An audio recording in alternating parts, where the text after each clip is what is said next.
668 days. That's how long the last remaining hostages in Gaza have been held by Hamas and Palestinian Islamic Jihad.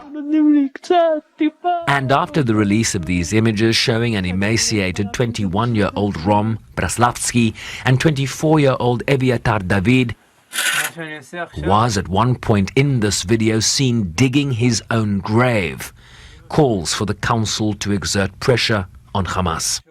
I came here to put the issue of the hostages front and center on world stage.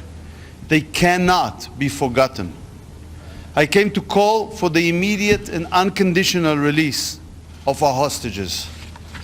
On October 7th, Hamas committed evil crimes like the Nazis and ISIS did. They took 251 hostages into cruel captivity. 50 of them are still there. This past weekend, the world witnessed the cruel starvation of Eviatar David and Rom Braslavsky, tortured deliberately by Hamas and Islamic Jihad. The world saw their terrible condition, bones standing out in their skin like living skeletons. Eviatar was forced to dig his own grave. This is satanic. The council also heard from Eviatar David's brother, Eli. We are here because we and the other hostage families cannot wait any longer. We need to reunite with them, to hug them, and to feel them close. There are still fathers whose children are waiting for their return. We are all waiting for everyone's return. For us, the mission is very clear and urgent. We must save Eviatar's life and the life of his friend Guy. We must ensure that all hostages are being released immediately and unconditionally. We don't have more time. They don't have more time. And every minute counts.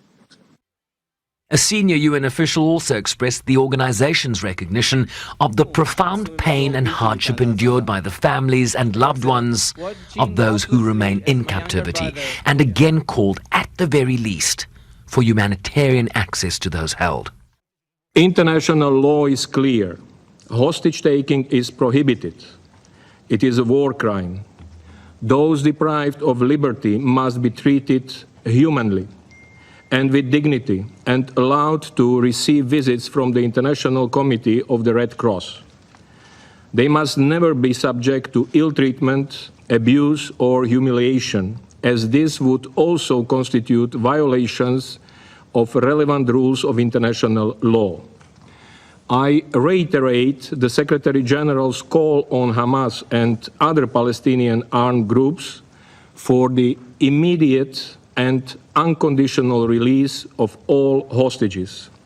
They must be freed now.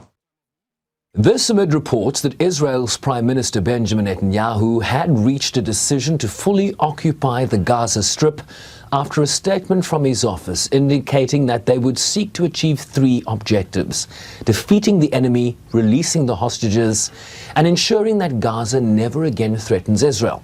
The PM is expected to convene a security cabinet meeting this week that will provide direction to the Israeli military on how to achieve the three stated objectives after indirect ceasefire talks between Israel and Hamas collapsed. As the broader situation in Gaza described as horrifying, where the death and injury of Palestinians continues daily with no end to their suffering in sight. The latest reports regarding Prime Minister Netanyahu's possible decision to expand Israel's military operations through the entire Gaza Strip, if true, are deeply alarming. This would risk catastrophic consequences for millions of Palestinians and could further endanger the lives of the remaining hostages in Gaza. International law is clear in this regard. Gaza is and must remain an integral part of a future Palestinian state. The UN says Israel continues to severely restrict humanitarian assistance in Gaza and that the aid that is permitted is grossly inadequate, warning that hunger is everywhere in the enclave, visible in the faces of children and in the desperation of adults risking their lives to access the most basic supplies to survive. Sherwin Riceby's SABC News, New York.